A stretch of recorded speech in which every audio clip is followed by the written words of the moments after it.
एहसान तेरा होगा मुझ पर। फिल्म जंगली में इस गाने को शम्मी कपूर पर पिक्चराइज किया गया है, जिसे मोहम्मद रफी ने गाया।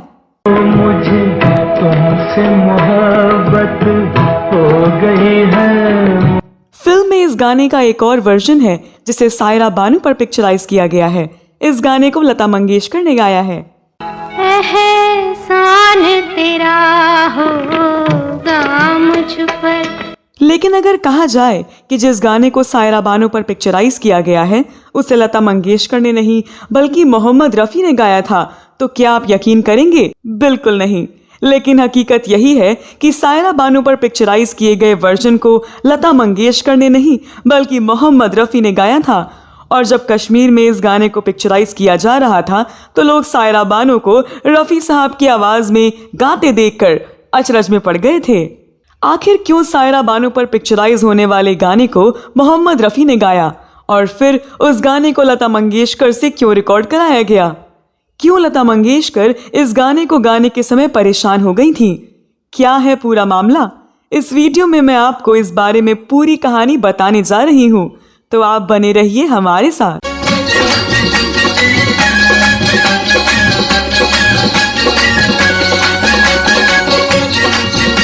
नमस्कार दोस्तों, मैं आपकी दोस्त और होस्ट स्तुति। दोस्तों, जिस गीत के बारे में इस वीडियो में चर्चा करने जा रही हूँ वो शम्मी कपूर, सायरा बानू और ललिता पवार अभिनीत फिल्म जंगली का है।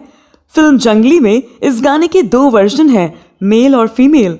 मेल वर्जन को मोहम्मद रफी साहब ने गाया। एहसान तेरा होगा मुझ पर। इस गाने को मोहम्मद रफी से गवाया गया और फिल्म में शम्मी कपूर पर फिल्माया गया। आरंभ में इस फिल्म की जो कहानी थी उसके अनुसार इस फिल्म में केवल मोहम्मद रफी वाले वर्जन को ही रखा जाना था, इसीलिए उस गाने को मोहम्मद रफी से रिकॉर्ड कराकर उसे शम्मी कपूर पर फिल्माया गया। तुमने मुझको हंसना सिखाया।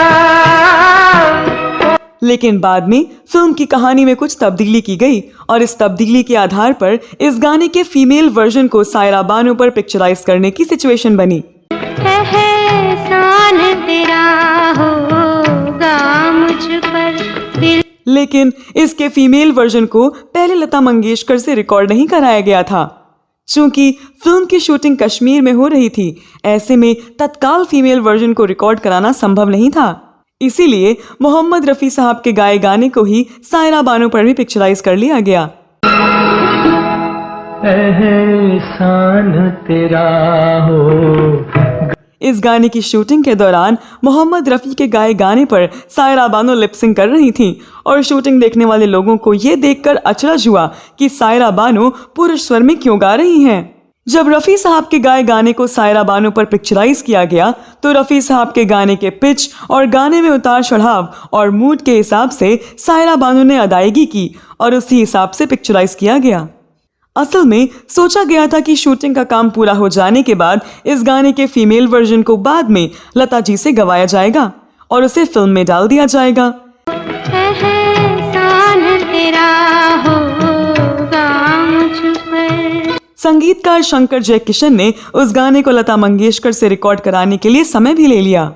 लता मंगेशकर जी को पूरी बात बताई गई और कहा गया कि चूंकि उस गाने का पिक्चराइजेशन हो चुका है, इसीलिए आपको उस गाने को ठीक उसी तरह से, ठीक उसी पिच, उसी स्केल, उसी मीटर और उसी अंदाज में गाना है जिस तरह मोहम्मद रफी साहब ने उस गाने को गाया है।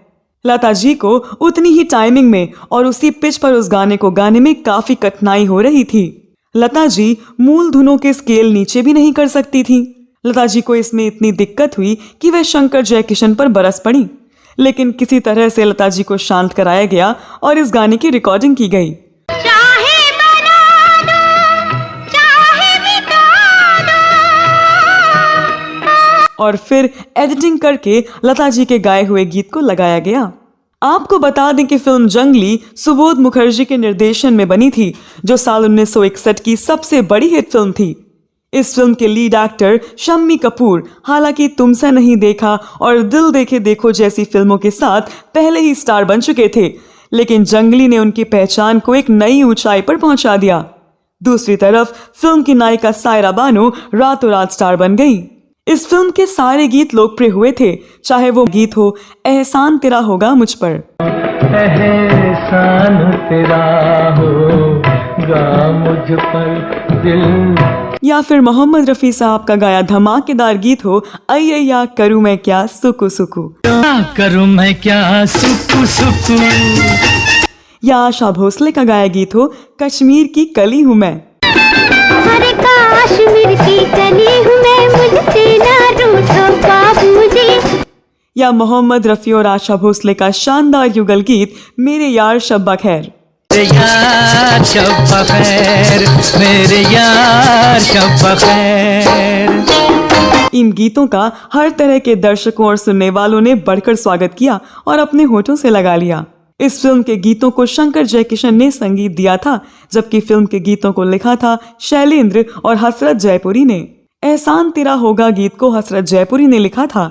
इस गाने के फीमेल वर्जन को गाने में दिक्कत के बारे में एक इंटरव्यू में जब लता जी से पूछा गया कि ऐसा कई बार सुनने में आता है कि म्यूजिक कंपोजर आपको बिना वजह हाई पिच पर गाने को कहते थे, ऐसा क्यों? इस पर लता जी ने कहा कि ये सच है और मैं इसके 2 उदाहरण देती हूँ। फिल्म जंगली का गाना एहसान तेरा होगा मुझ पर और फिल्म लव इन टोक्यो का गाना ओ मेरे शाहे खुबा, दोनों ही शंकर जयकिशन ने कंपोज किए थे। दोनों ही गाने पहले मोहम्मद रफ़ी साहब ने गाए। इसके बाद दोनों कंपोजरों ने तय किया कि यही गाने वे मुझसे भी गवाएंगे। इसके बाद जंगली में सायरा बानो और लव इन टोक्यो में आशा पारेख पर दोनों गाने फिल्माने के बाद शंकर जयकिशन मेरे पास आए और मुझसे वो गाना ठीक उसी तरह गाने को कहा गया, क्योंकि वो गाना पहले ही हीरोइनों के साथ फिल्मा लिया गया था और रफ़ी साहब ने गा भी लिया था। मुझसे कहा गया कि मैं मूल धुनों के स्केल नीचे भी नहीं कर सकती, क्योंकि गाने को पहले ही फिल्मा लिया गया था। ऐसे में मेरे पास रफ़ी साहब के बराबर की पिच पर गाने के अलावा कोई विकल्प नहीं था। मुझे याद है कि मेरे लिए वो कितना कठिन था और इस बात के लिए मैं शंकर जयकिशन से काफ़ी नाराज़ भी थी। वैसे लता मंगेशकर जी ने एहसान तेरा होगा वाले गाने को बहुत ही खूबसूरती के साथ गाया है। एहसान तेरा होगा मुझ पर। रफ़ी साहब के गाए गाने को सुनने पर जो अनुभव और आनंद होता है, उसी तरह से लता जी के गाए गाने को सुनने पर अलग तरह की अनुभूति होती है। आप इस गाने के मेल और फीमेल दोनों वर्जन को सुने और दोनों में फ़र्क को महसूस करें। दोनों वर्जन YouTube पर उपलब्ध हैं। हम कॉपीराइट नियमों के कारण आपको उन गानों की केवल झलक ही सुना सकते हैं, पूरा गाना नहीं सुना सकते। एहसान तेरा होगा मुझ पर। तो दोस्तों, फिल्मों की शूटिंग के दौरान ऐसे दिलचस्प संयोग भी बनते रहते हैं और हम अपने चैनल पर ऐसी दिलचस्प जानकारियां आपके लिए लेकर आते रहेंगे। ये वीडियो आपको कैसा लगा? क्या आपकी इन गानों के बारे में कोई राय है? आपको कौन सा वर्जन अच्छा लगता है? इस वीडियो में बस इतना ही। इस बारे में अगर आपके पास कोई और जानकारी है तो कमेंट बॉक्स में अवश्य लिखें।